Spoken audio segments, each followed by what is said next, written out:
Hola, ¿qué tal? Bueno, nuevamente aquí en Burstein Recortado por Canal 22. Hoy nos encontramos después de la semana pasada que, bueno, no hubo emisión por el feriado y creo que tenemos hoy un programón. Aquí con mi compañero, con Gustavo Paura y un gran amigo, el ex juez de Cámara, Eduardo Freiler. Que la verdad que cuando le dijimos si venía al programa nos dijo sí. Yo me emocioné porque no es muy proclive a estar en los medios y menos en la televisión, pero bueno, ocurrió algo sumamente importante esta semana, la semana pasada en realidad, jueves o viernes, que hoy dijo sí, bueno, y está con nosotros, así que millón de gracias. No, por favor, gracias a ustedes, es un placer. De verdad, hace mucho tiempo que nos conocemos, pero bueno, esta es por primera vez. Es decir, yo me he parado frente a ti como juez, como juez de la Cámara Federal número 1, integrada por Fará, Freiler y Ballesteros. Así es. Era la línea media, ¿no? Quedó un solo jugador ahora en actividad. Bueno, sí, no en esa misma sala. No, en la sala no. En la misma sala, el doctor Fará había pedido un cambio, creo que estuvo en un tribunal oral penal económico. Mar del Plata, ¿no? No, creo que penal económico acá en Buenos Aires, pero había pedido, si mal no recuerdo, el pase a la Cámara de San Martín. Creo que se le habían otorgado, pero mientras tanto, hasta que se haga el lugar efectivo, creo que estaba como en un penal económico. Pero el doctor Ballesteros renunció. Ambos, esto sucedió creo que antes de los 6 meses que me destituyeran a mí. No. Ah, bueno. Claro, o sea, muy poco tiempo después que eso se ha destituido. Creo que a los 6 meses más o menos fueron también de alguna forma corridos ellos. Sí, obvio. Sí. Es muy osado decir de que o es una casualidad o es una causalidad de tu actitud frente a Clarín, frente al memorándum respecto de tu decisión o tu voto en contra de que no prosiguiera la causa porque no había prueba suficiente. Es decir, es muy loco decir fuiste un juez que molestaba al macrismo, que molestaba fundamentalmente a Macri y que aparte son los 3 jueces que lo procesaron, que convalidaron el procesamiento de Mauricio Macri en la causa por las escuchas ilegales, entre las cuales por eso yo iba a la Cámara y declaraba, o por lo menos apelaba alguna decisión en frente de ustedes 3, porque era uno de los querellantes, ¿no?, respecto de las escuchas ilegales. ¿Está mal pensar eso? ¿Vos creés que todo lo que ocurrió contigo, con tu persona, como juez, tiene que ver esas 3 causas o esos 3 motivos?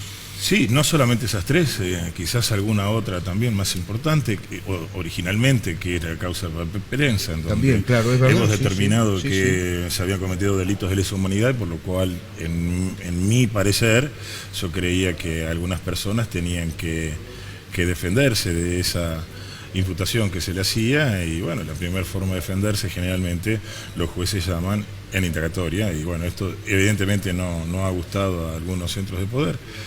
Pero sí, no solamente que a mí me parece, lo dijo expresamente el presidente de la Nación, que querían la verdad, una verdad que estaría buscando el presidente, me refiero al expresidente, ¿no? Mauricio Macri. Y que los jueces tenían que comprender que tenían que acercarse a la verdad, y si no, iba a buscar jueces que lo representaran. Claro, y creo que lo hizo, es una de las promesas, de las pocas promesas que cumplió. Claro, si los jueces no responden a nuestras necesidades políticas, buscaremos los jueces que sí lo hagan. Así es, y así lo hicieron. Y eso es lo que hizo. Así lo han hecho. Con el silencio cómplice de muchos en el Congreso, con el silencio cómplice de muchos actores políticos, que no dijeron absolutamente nada ante esto, que era evidentemente hasta delictivo, si se quiere. Sí, yo creo que ha comenzado, digamos, desde los comienzos del gobierno. Recuerdo, todo quizás comienza con el cambio de un consejero que le correspondía a una primer minoría que era en ese momento detentada por el bloque del Partido Justicialista. Del Frente para la Victoria. Del Frente para la Victoria. Y de Sotonelli, que era de Cambiemos. Y pusieron a uno, pero que no era de otro de los bloques, sino de un interbloque. Y esto era algo novedoso, o sea, el interbloque no tiene una existencia jurisdiccional, una justicia, una existencia institucional dentro del reglamento de la Cámara de Diputados. Sin embargo, se le dio validez a algo que no existe, que es sumar diferentes bloques para que aparezca como primera minoría, y así pusieron un representante más, que fue el diputado Tonelli. Claro, más o menos. Qué problema, ¿no? La institucionalidad en la Argentina, porque pareciera ser que si se cumple la institucionalidad, el país no camina, ¿no? Me da la sensación de que todo se hace así, ¿no? Como que no, la institución argentina sufre de, o en realidad funciona así, ¿no? Está bien visto que te verlo en una banca. Me acuerdo que esa fue la diputada no, creo que no era Gómez Sagasti la que deja el cargo en el Consejo de Magistratura. Fernández Sagasti, pasó a ser senadora y era diputada anteriormente. Entonces, deja ese cargo sin cubrirlo. Exacto. Y bueno, y ahí genera también un vacío que es ocupado, y eso fue judicializado y frenado. Fue judicializado, y en primera instancia entendieron los miembros, el juez y el fiscal, que no era delito. Se apela, y cuando llega a la Cámara el apelante inesperadamente no mantuvo el recurso, así que no pudimos atender en ese caso. Claro. Y estamos leyendo en el Zócalo que dice, estamos hablando con Eduardo Freiler, ex juez de Cámara. Explícanos por qué ex juez y no juez de Cámara. ¿Qué pasó para que vos seas hoy ex juez? Fui destituido por un jurado de enjuiciamiento al que me llevó el Consejo de la Magistratura. ¿De qué se te acusaba? Se me acusaba de muchísimas cosas. ¿Tan delincuente? Sí, bueno, para los medios sí, porque en realidad fue un rejunte de notas periodísticas en la cual se me acusaba de Atrás tenés una de la nota. desde financiera, caballos de carrera, o sea, se me han inventado un montón de situaciones. Autos, me pusieron todos los autos, desde el primero que me regaló una Mi 8 mi padre cuando cumplí 18 años hasta el último, o sea, todos juntos, parecía que todo eso era el patrimonio mío. Después también pusieron patrimonio de mis padres, de mi hermana, quisieron, hasta incluso intentaron poner el patrimonio de mi ex esposa, o sea... Cuando sí pusieron, ¿quiénes son esos pusieron?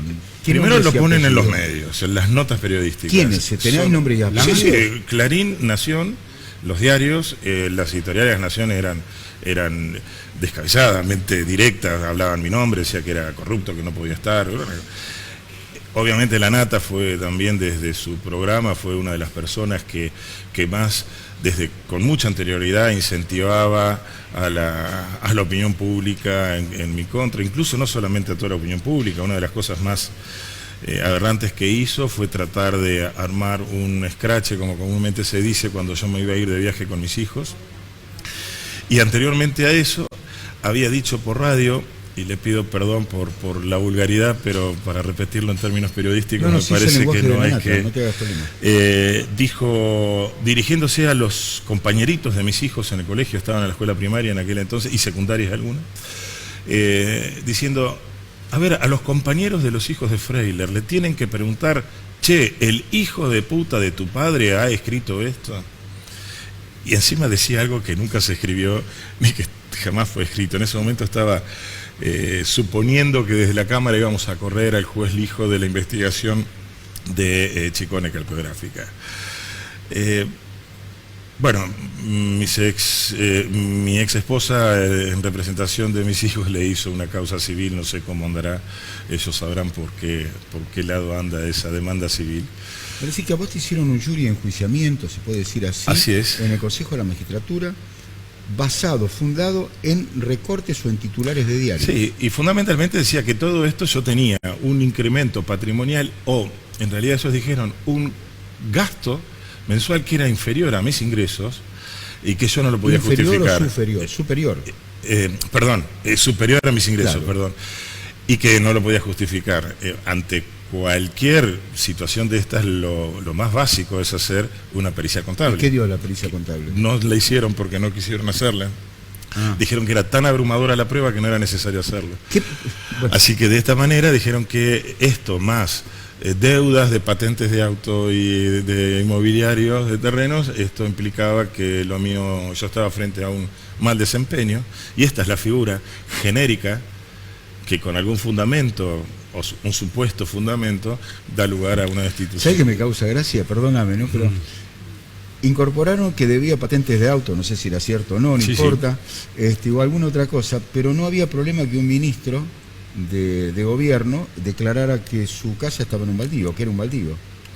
Bueno. Por ejemplo, es decir, eso no estaba mal. Es decir, vos debías una patente y por eso no podés ser juez. No me animo a pedirle el estado contable de los jueces. En un auto que debía no sé cuántas de patente. O sea, por eso, pero aparte son, digamos, fundamentos totalmente reñidos con la ley y los reglamentos. El reglamento para la jurisdicción, por ejemplo, dice que si a un juez le piden la quiebra, tiene 6 meses para saldarla, levantarla. Pero el superior puede llegar a prorrogarle ese tiempo, incluso dejar sin efecto ese requerimiento. Vale decir que un juez puede estar quebrado, sigue siendo juez para el reglamento, pero uno si debe patentes, eso está mal. Vale decir, es tan contra legem, o sea, contradictorio, contra el derecho, contra la ley. Es desopilante. Es desopilante. Yo te veo reír. Pero hace un tiempo... Lo que iba a notar. Lo que yo te... O sea, más allá de que ahora tengo cierto contacto con vos y todo, antes de venir al programa había mirado tus últimas intervenciones en la televisión y siempre estabas, viste, vos, es un garrón. Porque sufrir todo esto debe ser para vos tremendo, ¿no? Pero hoy te veo reír, te veo que estás más suelto, te veo hasta que te has sacado un peso de encima con el último sobreseimiento de la semana pasada. Y me gustaría entrar en un concepto que es el del lawfare. ¿Vos fuiste un perseguido político o no? Yo creo que un perseguido iba a decir de la política, pero es extraño decirle de la política a quienes no quieren la política, ¿no? Pero digamos, creo que sí, evidentemente fue un perseguido por parte del gobierno anterior, en donde tuvieron necesariamente que contar con los auspicios de un par de medios o de grupos empresariales de medios, en donde se insistía hasta el hartazgo sobre... Hablaban de que yo tenía lujo asiático, ese era el cliché. Ojo rasgado tenés. Sí, algo porque yo mirándolo bien le veo un algo de asiático. ¿Será eso a lo mejor que vieron? Y obviamente necesitaban también, para terminar este círculo, que es el que se necesita para construir este lawfare, obviamente es la maquinaria judicial, los actores judiciales que responden a estos requerimientos o necesidades. Yo creo que muchos responden entusiastamente porque forman parte o de un grupo social o político, lo que sea, y otros quizás responden apremiados por algunas circunstancias. En el caso puntual del fiscal que decidió reabrir mi causa, que creo que la necesitaban reabierta para el Consejo. Que se había cerrado, está bueno, estaba cerrado, porque yo ya estaba sobreseído. Y cuando la reabren, mantienen mi sobreseimiento, que es una cosa, o sea, yo estaba sobreseído. Se reabren una causa que está sobreseído. Y mantuvieron mi sobreseimiento y ahora, bueno, nuevamente se cierra. Es una cosa bastante fundamental, que una cosa juzgada hídrica, una cosa... Quisieron fundarla desde ese punto de vista. La Nata saca una nota mostrando una hostería de mis padres y un balneario. Entonces, al día siguiente de ese programa que iba los domingos, esto era un lunes, el fiscal le pide al juez que le envíe la causa que estaba archivada, cerrada, o sea, no tenía un estatus jurisdiccional, era una no causa, digamos, una causa cerrada, no tenía un elemento salvo que quisiera reabrirla por algo, y entonces tiene que pedir la reapertura. Todavía no se había iniciado el jury de enjuiciamiento. No, todavía no se había iniciado, pero el jury lo necesitaba, claro, la reapertura de la causa, porque yo decía que lo que estaban haciendo en el jury era reeditar una causa que estaba cerrada. Entonces, para taparme la boca, reabrieron la causa. ¿Y cómo la reabrieron? Le pegaron muy duro, de una forma muy fea, al fiscal de la causa.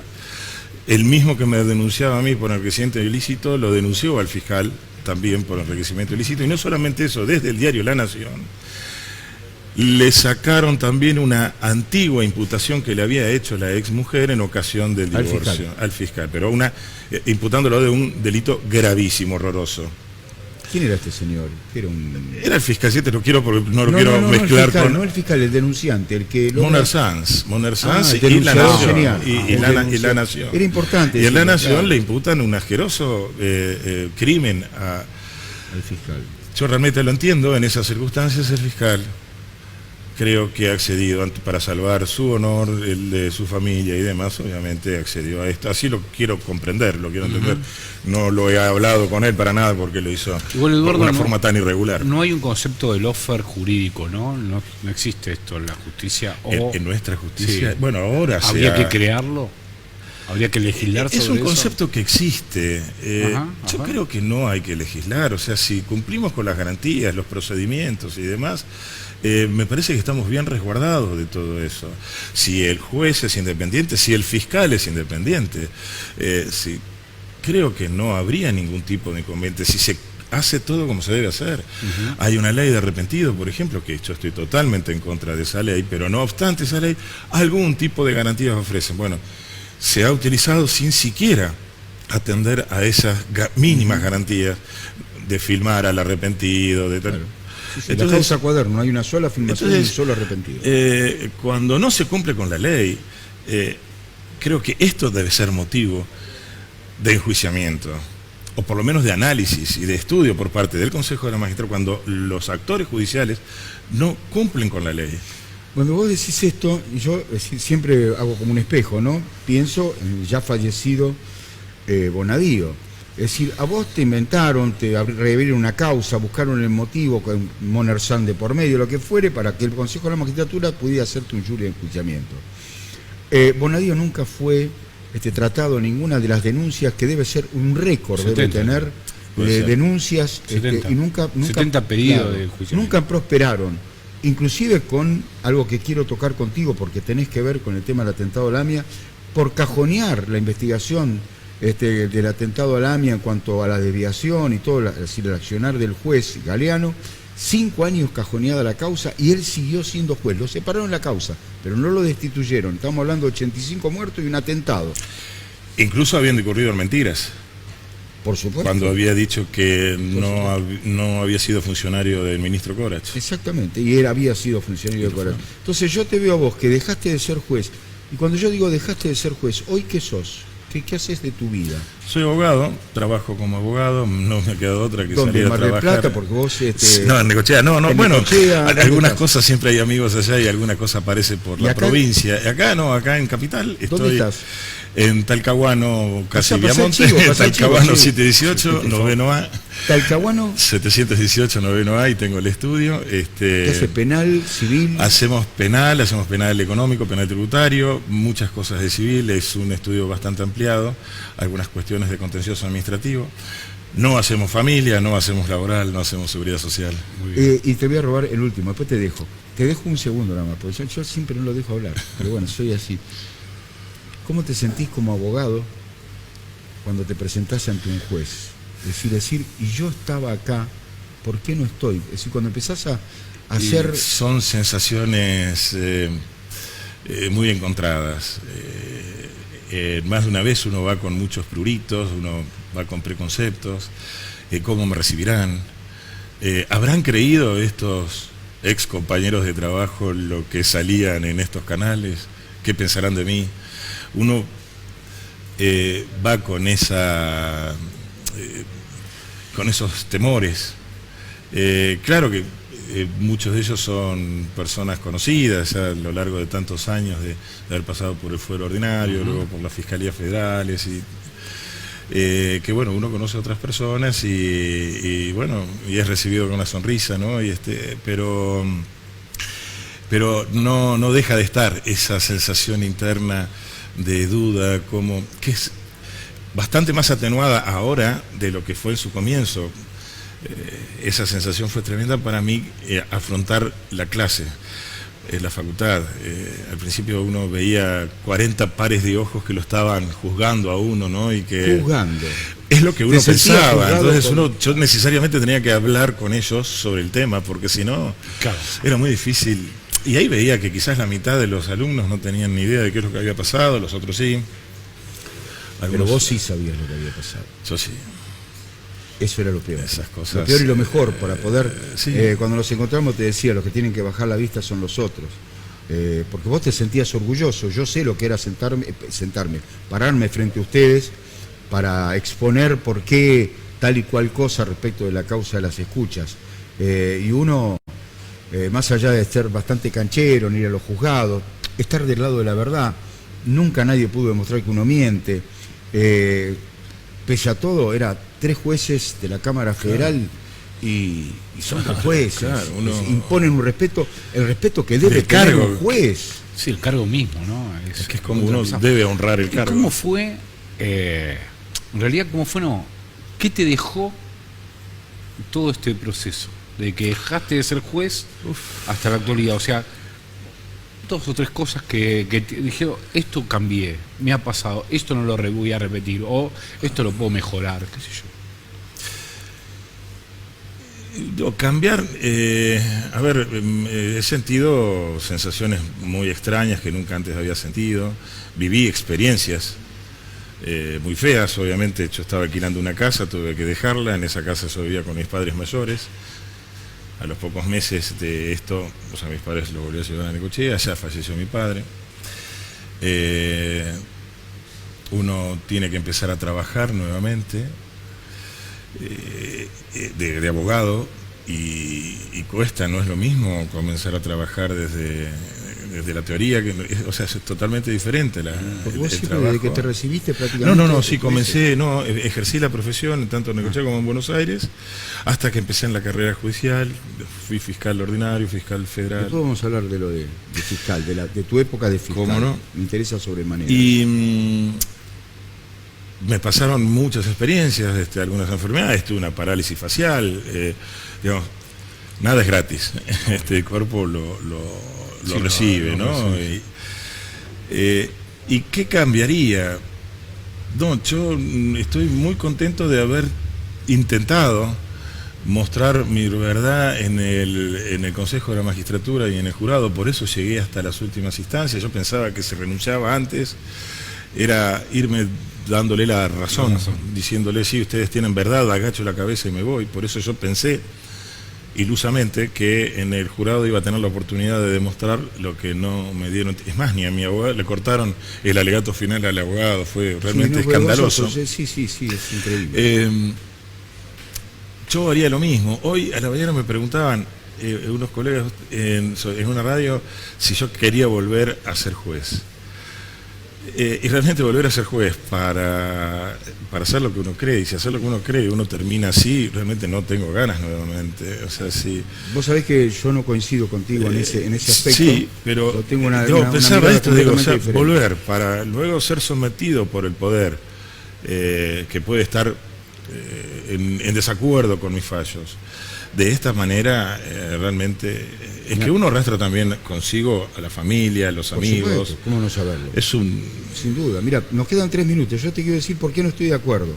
Porque yo creo que si no volvés, le dejás la cancha libre, y yo me voy a hacer cargo de decir los nombres, a un Irurzu, a un Lorenzetti, a una Suprema Corte de Justicia, a Ercolini, a toda esa runfla de Comodoro Pi, que hizo posible que vos no seas juez hoy, que fue cómplice para que exista un Bonadío, para que existan, es decir, esa mesa judicial que les marcaba el paso y ellos accedían, para que existan hoy presos políticos, o si querés llamarlos presos con arbitrario. Con ilegalmente detenidos. Entonces, si están ilegalmente detenidos, hay una privación ilegal de la libertad, y eso es un delito. Sin ninguna duda. Entonces, creo que se necesitan jueces que no son perfectos, porque un juez también se puede equivocar. Obviamente. El tema es si te equivocás de mala leche o porque te equivocaste en el fallo, y es bueno que después a quien perjudicaste tiene una instancia superior. Exacto. Para apelar.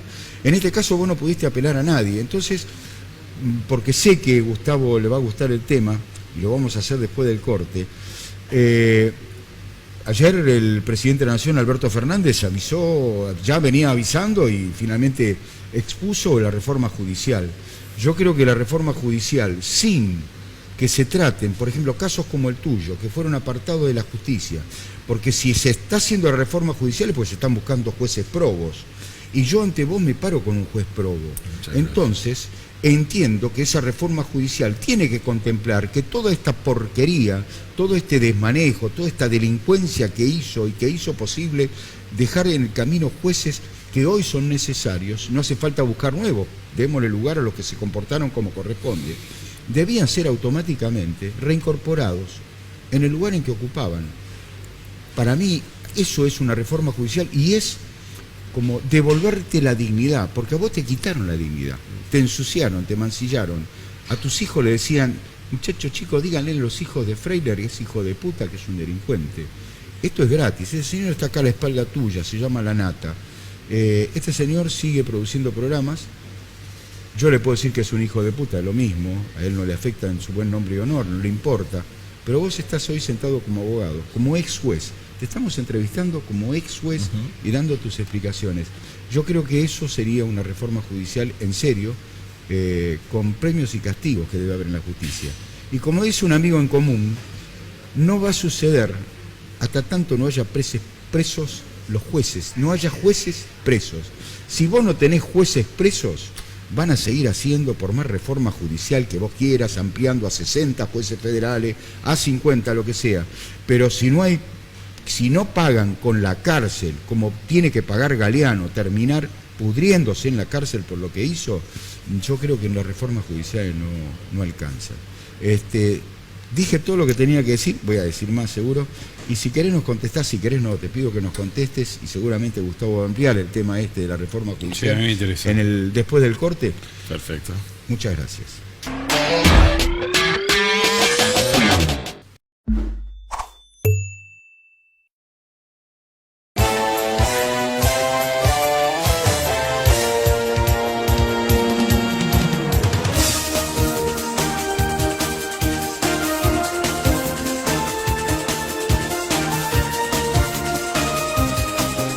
El ganador a mejor labor humorística en televisión digital es Ximena Rigel. ¡Felicitaciones! ¡Eh! Entrega por Aptra Norberto Char.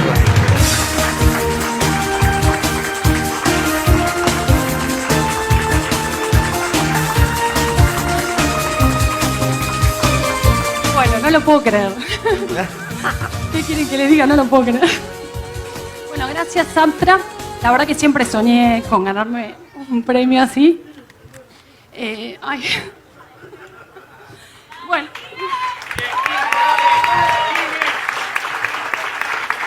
Lo quiero compartir con Atilio Veronelli, que me escribió el personaje que hice. Vení a tenerlo, por favor. Bueno, lo quiero compartir con Atilio Veronelli, que desde que empezamos en Crónica a hacer el personaje, fue el que me escribió el personaje, desde macrista, que ahora, bueno, obviamente, ahora soy oficialista, no soy más macrista. Quiero también, obviamente, compartirlo con Santiago, que es mi amor, con toda mi familia, con mi viejo que me mira desde el cielo, y con todos ustedes. Y también quiero pedirles, ahora que estamos en una fecha tan festiva como fin de año, que terminemos con la grieta de una vez por todas y pensemos en la gente que se está cagando de hambre y que realmente tiremos todos para el mismo lado. Y gracias, feliz 2020 para todos. Chau. Chao.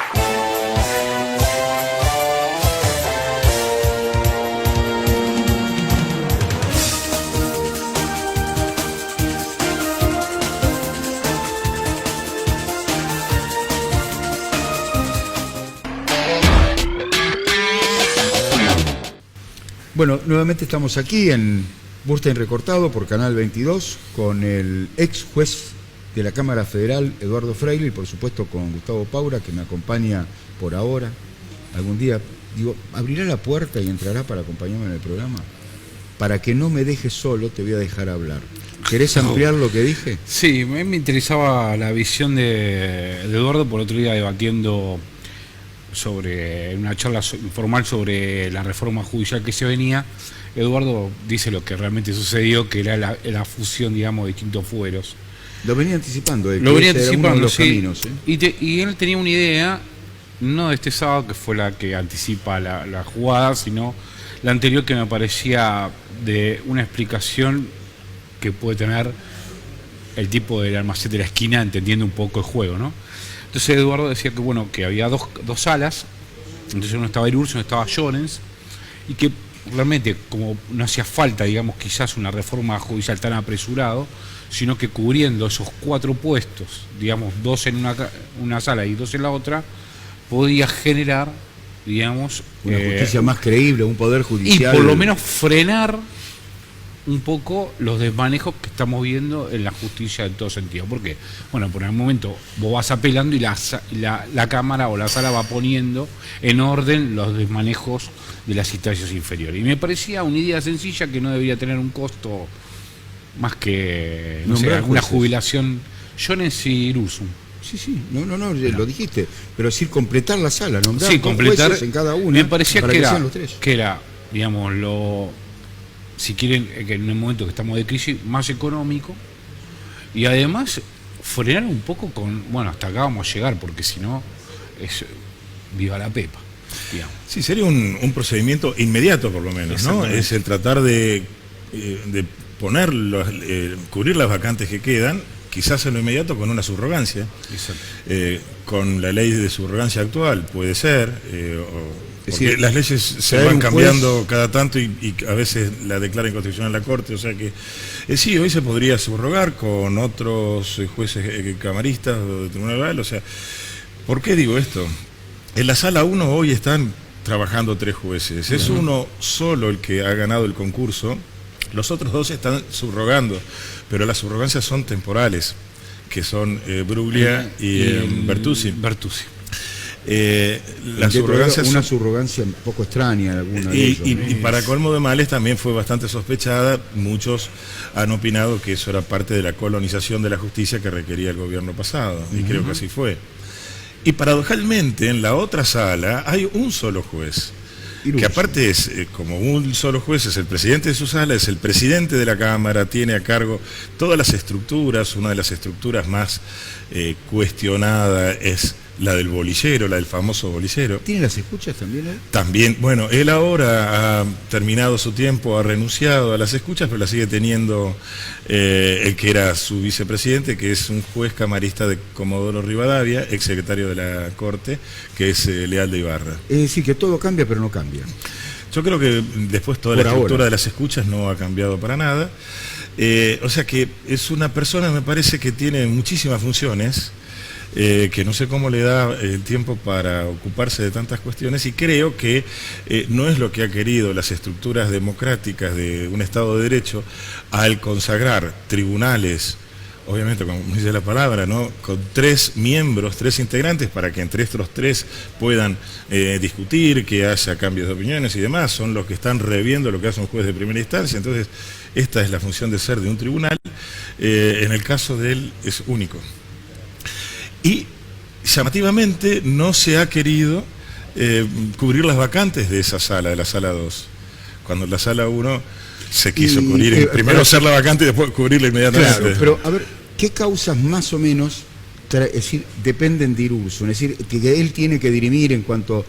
¿Tenés alguna decir así? No, y todas, no recuerdo realmente cuáles están, pero... La más compleja la maneja Irursum. Acabamos de ver recientemente cómo la sala de él, que llama a otro de la otra sala, que en este caso fue el doctor Bruglia, desprocesaron a Laura Alonso y al exministro de Energía por las supuestas incompatibilidades que habría tenido en el ejercicio de función y en cierto tratamiento que benefició a la empresa Shell. Por eso decía, ¿hay alguna causa así, como estas? Muchísimas. Es decir, ese tipo de causa siempre caen en un tribunal que es un unicato. Es raro, en un tribunal de uno. Y cuando llaman, no solamente llaman a en ese Bruglia, tribunal, sino también, o sea, ese poder. La vez pasada asistimos cuando hubo el sorteo de una causa que estaban todos preocupados a ver a quién le toca, a quién no, y se filmó y se hizo público un sorteo a la vieja usanza con el bolillero manual. Sí, de la misma manera, quizás recuerdes cuando se sorteó el tribunal oral que tenía que entender en la causa AMIA, también fue de la misma manera. ¿Qué nos está diciendo esto? Que cuando la cuestión es muy importante y que a los jueces, a los presidentes de cada tribunal o de cámara, le importa saber que el sorteo sea limpio y lejos de toda sospecha, entonces los hacen con bolilleros. Si no, lo hacen con el sistema. Claro. Y sabemos el sistema lo que ha dado. Por eso digo que por más que pongan 60 jueces o 65, si el dueño del bolillero va a ser el mismo, claro, me parece que el peligro de que en vez de que se licúe el poder según la intención presidencial, mi temor es que se multiplique el Claro, el problema no es el bolillero, sino el que maneja el bolillero. Claro, porque cuando salió Casanelo, Sí. acordate qué pasó. Bueno, hubo un problema. No queremos que sea Volvemos. vos. ¿Quién Sí, salió? volvió, Bonadío, Bonadío. Claro. Porque vos fíjate lo que dice Eduardo, es algo característico que la gente no toma conciencia de cómo estos procedimientos que van contra las instituciones democráticas, como el caso de meter a 2 surrogantes por la ventana en una sala, toda historia, genera institucionalmente unos problemas con el correr del tiempo. Y esto es lo que hablaba el otro día con Eduardo, con el tema de la reforma judicial. Yo le decía a Eduardo que si esto, en la fusión de los fueros, donde pareciera ser que vamos por este lado y sumamos un par, y la lógica es, para mí perversa, que es decir que más jueces es menos política. Bueno, muchachos, esto no funciona así. Es más jueces, más complicaciones, y además tiene una complicación institucional, porque esto no debe ser de fácil implementación. Y además esto va a generar, primero, hasta que acomode todos los botoncitos, genera un montón de injusticia en el camino.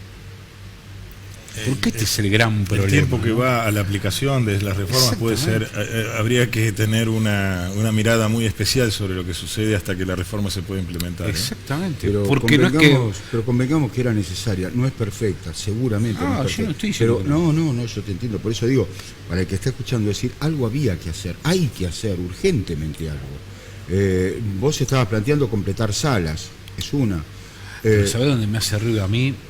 Es que este sistema que tenemos ahora no viene de ahora. No, Viene hace fácil 40 años, con estas arbitrariedades, se saca de tema mediático, pero siguen existiendo. Entonces, digo yo, ¿qué necesidad hace de sacar una reforma judicial tan rápido, por más que Belli la tenga del 2004, hecha? Digo, ¿qué necesita decir una reforma tan rápida cuando la solución pasaba por ahí por sacar a 2 subrogantes que estaban mal puestos, mientras vos puedas desarrollar una donde te permita, como la ley de medio, una reforma con varios amplios? Mientras tanto vas pensando cómo se va a implementar, porque el problema no es solamente el dibujo institucional, no piramidal, nada más diciendo las cositas, sino que hay que pensar cómo va a funcionar, si esto realmente le va a solucionar el problema a la gente o realmente le va a traer más problemas, o si te va a joder la gobernancia o no. Sí, yo creo que es una apuesta muy fuerte. Coincido, Sergio, que había que hacer algo, y sí, coincido con el diagnóstico del presidente y las intenciones dichas. Hay que ver luego si la implementación de esto nos lleva a ese puerto En ese momento querido, vamos a ¿no? ver. Y este tema de el tiempo que va a pasar hasta que eso se pueda implementar, me parece que hay que mirarlo con muchísima atención. ¿Por qué? Porque no creo que se pueda implementar, porque acá se van a requerir ingentes recursos económicos para estructurar el nuevo sistema. No va a estar exento de alguna gran discusión interna dentro de la Asociación de Magistrados, dentro del conjunto de jueces. Me pregunto cómo va a ser los estándares para determinar qué juzgados van a pasar a federal y cuáles se van a quedar en el fuero de la ciudad. Los jueces. ¿Cómo se van a elegir estos jueces? Realmente no sé, habría que esperar a la letra chica del proyecto, pero evidentemente todo eso va a llevar un gran trasfondo. Es más, no solamente los jueces de primera instancia, con esto también no sé si pasará toda la Cámara de Apelaciones Criminal y Correccional completa, o algunos de ellos pasarán a la ciudad o no. ¿Qué va a suceder con la Casación Nacional? Lo cual de por sí, tanto la Cámara como la Casación, creo que va a ser un gran aporte, porque fundamentalmente la Casación está compuesta por jueces muy probos que han mostrado muy bien sus antecedentes y demás. Lo mismo digo de la Cámara del Crimen. O sea que de por sí ya yo lo recibo con mucho agrado eso. Ahora, obviamente, ¿cómo esto se implementa eso? va a llevar junto con eso va a ser la implementación del nuevo Código de Procedimientos, ¿no? Claro, que nos lleva a la oralidad total. Transformar, es decir, los jueces van a ser jueces de garantía, como ocurre ya en la provincia de Buenos Aires. Y se le va a dar, como ocurre, por ejemplo, en la causa AMIA, se nombró una fiscalía especial en la cual el juez Canicoba Corral cede la investigación y todo, y el juez es como un juez de garantía que está controlando lo que hacen los fiscales. Ahora bien, vamos a tocar un tema que para mí es sumamente importante, que es los fiscales. Porque todo el mundo mira a los jueces, pero las ratas también están en la fiscalía. Hace poco se fue una gran rata, Moldes, bastante lo tuvimos que soportar. Y hay muchas ratas en la fiscalía. Y a mí me preocupa, por ejemplo, que Casal siga siendo interinamente el Procurador General de la Nación.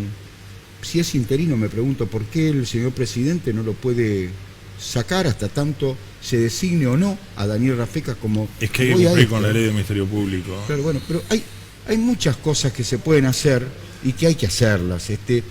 Yo lo estoy tirando a decir porque creo en la buena intención del gobierno, y creo que hay cosas que a lo mejor, bueno, es tan grave la situación que hay muchas cosas puntuales que a lo mejor se escapan.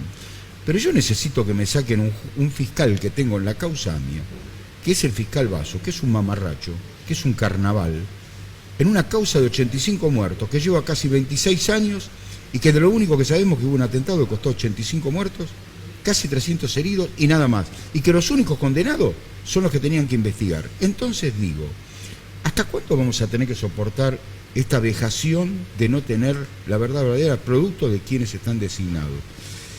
Y cuando yo hablo de fiscales de la causa AMIA, vos tenés un dato que yo quiero que el público conozca, para que entienda que esto que anunció ayer el presidente de abrir los archivos al público y las declaraciones de los agentes de la CIDE, por fin ustedes van a saber la verdadera historia de por qué no sabemos la verdad y quiénes son los que verdaderamente traicionaron a las víctimas.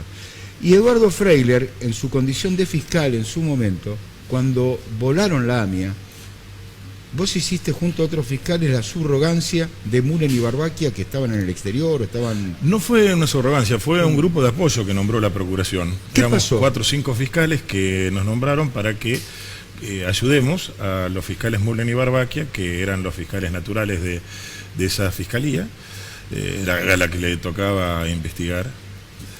¿Qué sucedió? Bueno, ese grupo de fiscales inicialmente nos pusimos a trabajar, nos encomendaban diferentes actividades, estábamos bajo las órdenes del doctor Moldes, que recién lo nombraste. A mí me tocó trabajar con el fiscal Adrián Pérez. Siempre nos juntábamos a la mañana, acordábamos qué se iba a hacer, después nos volvíamos a juntar al mediodía y después a la tarde. ¿Cuánto había pasado del atentado, más o menos? Nada, al día siguiente ya estábamos conformados. Así que al día siguiente de estallar la bomba, ustedes estaban trabajando. Sí. Estábamos trabajando y recuerdo 2 cosas puntuales que están dichas porque las he declarado en la misma causa por escrito, me habían pedido que lo declarase hace mucho tiempo. Una de las cuestiones era que cuando nos juntamos aquella primera mañana de trabajo, el fiscal nos dice, tenemos que buscar una traffic gris larga o corta, no recuerdo. Moldes. A las horas, pocas horas, o al mediodía quizás, nos dice, no era una gris larga, sino una blanca corta. O al revés, no me acuerdo si era larga la primera o corta. Lo cual me llamó mucho la atención, que obviamente supuse yo que tendría alguna información puntual nuestro fiscal general, que nosotros los fiscales penitenciarios no la tuviéramos, ¿no? Yo te puedo decir cuál es la información. Él asiste, él va inmediatamente como fiscal general, va al lugar del atentado, va a Pasteur 633. Y cuando estaba caminando, levantó un pedazo de metal y dijo, esto fue una camioneta Trafic. Bueno, una gran pericia. Una pericia No, pero mecánica. que la gente lo sepa, que sepan cómo es esto. Y es el mismo fiscal Moldes que primero te pide que busquen una camioneta, informe sobre una camioneta larga, gris, y después corta y blanca. O al revés. Sí. ¿Y cómo sí, siguió no el recuerdo tema? bien. Bueno, esto pasó, nosotros con el doctor Pérez nos dedicamos a tratar de conseguir testimonios de personas que estaban en la bueno zona. decir que todavía estaba el olor a la monal y el polvo en el aire, ya se sabía que era una camioneta. ¿De dónde se sabía que era una No lo camioneta? sé cómo lo supo. Todo el pedacito de metal, no lo y sé cómo lo funciona supo. Impresionante. Qué Lo que sí- capacidad de molde, ¿no? Luego con el doctor Pérez empezamos a analizar ciertas cosas, tratábamos de ver qué se había investigado y qué se tenía del atentado a la embajada.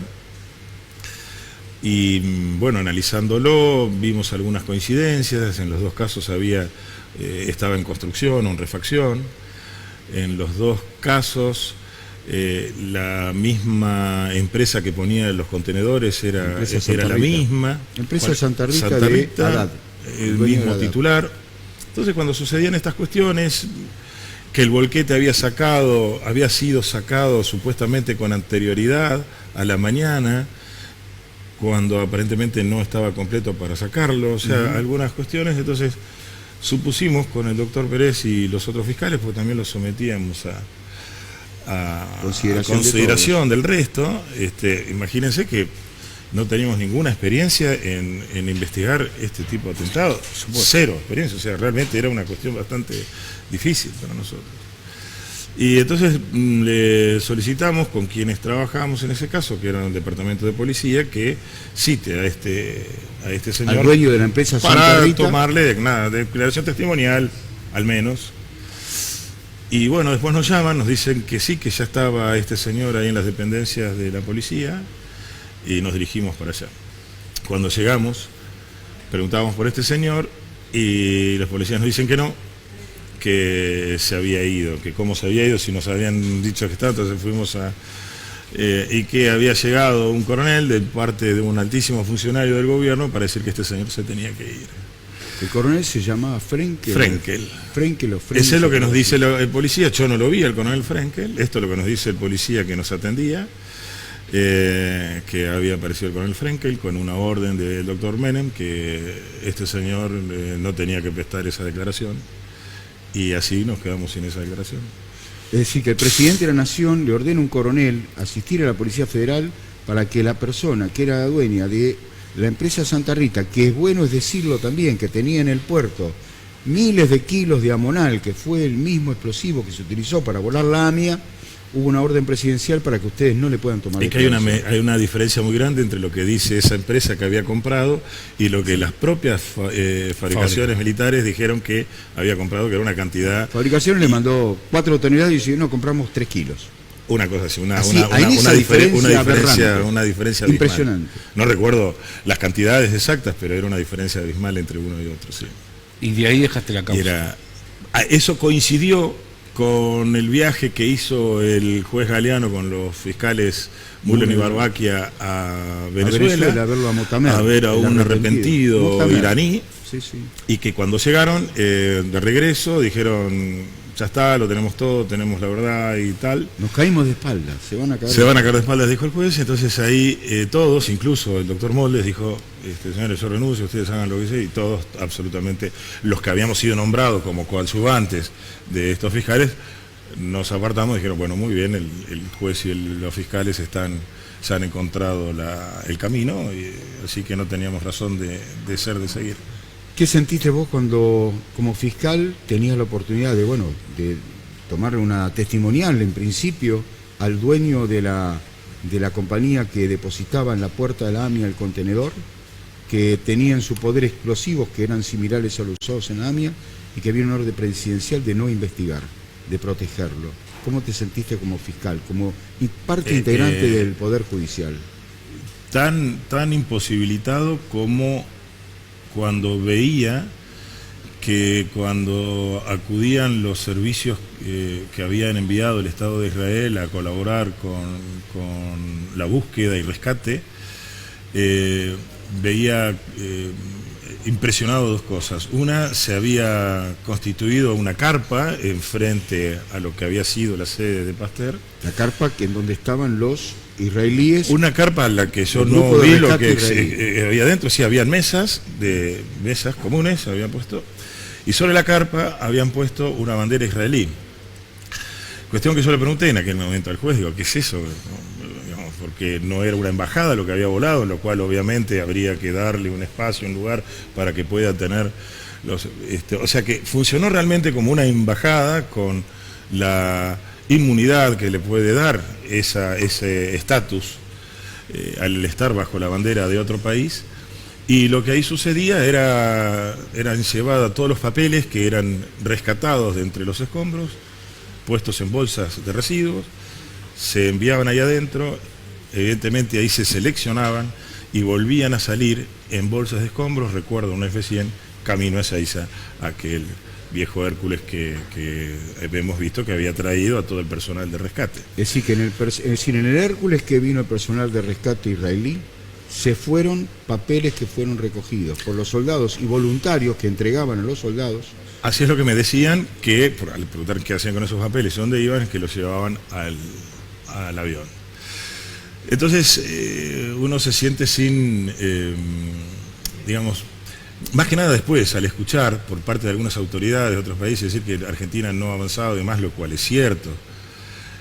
Pero me parece que hay otros estados también que están en la complicidad de que no hayan ayudado mucho a que se pueda esclarecer, ¿no? Porque si partimos que dentro de esos escombros estaba toda, no toda, pero las partes más importantes para tratar de reconstruir como evidencias, y muchas de esas evidencias eran manejadas por otras estructuras a las cuales la justicia argentina no tuvo acceso, me parece que, bueno, mal podríamos llegar a determinar alguna vez en verdad, ¿no? O con la precisión que se requiere, sí, qué es lo que ha sucedido. Es decir, que a vos no te llama la atención que hoy no se sepa la verdad, porque, como ustedes acostumbran a decir, el fruto del árbol envenenado. Si desde el principio pasaba eso, a esta altura, después de casi 26 años, pretender saber la verdad es casi como una utopía, ¿no? Las dos cosas, el manejo de la verdad, o sea, ocultándolo por un lado, por otro lado, lo que no está en el expediente no existe, y por otro lado, como dice el viejo dicho italiano, o sea, que traducido sería algo así como que, si bien no es cierto, pero está bien probado. Claro, sí. Porque también es el uso de la mentira en ese lofre y demás, para probar cosas que no están probadas. Esto es sí, es una práctica. La práctica que, bueno, es lo que hay contra lo que hay que luchar, ¿no? Tratar de remover esos obstáculos para llegar a la verdad. Le dejo la última pregunta para que usted tenga el honor de cerrar el programa. Con la última pregunta. La última pregunta es sobre el futuro. ¿Vas a volver a...? Ya es la misma pregunta que te hicieron. Bueno, yo creo que no es posible. Algunos abogados, compañeros y amigos me insisten en que sí, en que haga tal o cual acción, tal o cual otra. Y en realidad eso se lo tendría que dejar a los abogados, porque uno no puede pensar muy objetivamente en eso. Y abogado en causa propia realmente sería un desastre. Sí. Pero vuelvo a decir esto, volver, como dice alguna canción, volver para qué, ¿no? Todo depende. Si hay una posibilidad real de poder trabajar en forma independiente, cuál es el objetivo del gobierno, del presidente y demás, encantado. Pero si vamos a estar con las mismas estructuras que hasta ahora y que no se puedan romper, realmente no lo veo muy agradable. Qué dato, ¿no? Porque si no vuelve, es un termómetro, ¿no? De cómo está la justicia. Ni más ni vos sé que estaba pensando en eso. Es decir, el análisis que vos puede hacer en el caso de que, bueno, y creo que lo merece, por lo menos que alguien te diga, mira, si querés volver, podés volver. Y que puedas vos decidir si sos o no nuevamente juez, más allá del cargo, si restituirte en la Cámara Federal, o ver en qué lugar, pero devolverte la dignidad que te arrebataron en esa forma tan delictiva, como una persona de bien, como juez en la Cámara Federal número 1. Pero vuelvo a insistir que creo que sí, personas como vos somos las que necesitamos, aquellos que estamos hace tantos años lidiando en la justicia, con el Poder Judicial, no con la justicia, para poder tener una respuesta. Fíjate que inclusive hasta la causa por las escuchas, en las cuales ustedes confirmaron el procesamiento del expresidente Mauricio Macri, por entonces jefe de gobierno, terminó en la nada, absolutamente en la nada, porque le encontraron la vuelta para decir que hasta desde la foja 1 o 0, la causa estaba mal encaminada, después de 9 años lo dijeron. ¿Por qué? Porque la causa no era una causa de acción pública, sino de acción privada. Pues tiene 11 procesados. Claro, que no dijeron que no existió el delito. El delito existió. Así que Ojalá que esta reforma judicial permita, de alguna manera, y si no está, que lo incorporen, buscar la herramienta política, jurídica, para que los jueces, como si se quiere, más allá de que uno pueda coincidir o no, Luis Arias, para un juez como Carzoglio, que a lo mejor políticamente no coincide con el pensamiento de uno, pero que fue apartado por no ponerle el gancho a lo que le llevó la CIDE de Angelici y de Arribas, para que firme el procesamiento de padre e hijo, Moyano, y tantos otros jueces que han sufrido el escarnio público por parte de un gobierno como el de Mauricio Macri, que realmente nos avergüenza, porque nos destruyó no solamente económicamente, sino en la credibilidad en el Poder Judicial, y eso es terrible. ¿Algo más? Nada, que fue a propósito, nada más. Un Poder Judicial que trató de mostrar una credibilidad como objetivo a seguir al juez Moro. Claro, Tal cual. esa foto. Creo que es el juez Moro, icónica, en unas actuaciones donde el mismo expresidente de la Corte dijo, por ejemplo, que la causa de la embajada estaba solucionada, con un desconocimiento supino de lo que sucede en una de las cuestiones más graves que ha sucedido en el país, o que mientras estaba investigando la muerte del fiscal Nisman, lo ponía él como un asesinato adelante de todos los juzgados inferiores y fiscales inferiores. ¿Con qué libertad y con qué independencia puede trabajar el juzgado y la fiscalía que investiga eso, ¿no? Sí, porque ¿quién habilita el lawfare, no? Pero bueno, se nos fue el tiempo, más que se nos fue, varios minutos. Millón de gracias, Eduardo. Al contrario, millón de gracias. Al contrario. Y en la próxima te invitamos, venís con el cuadrito que dice, ¿qué es lo que dice ese papel? Buen nombre y honor, sobreseído, que la sin que causa no afecte afectada. su buen nombre y honor. Sí, ya había sido escrito también. Ya eso. había sido escrito, Sí, así sí, que la sí, próxima sí, con sí. el cartelito. Bueno. Nos vemos con ustedes el próximo lunes aquí en Booster Recortado por Canal 22 a las 22. Un abrazo, buena semana, nos vemos el lunes que viene. Muchas gracias a vos.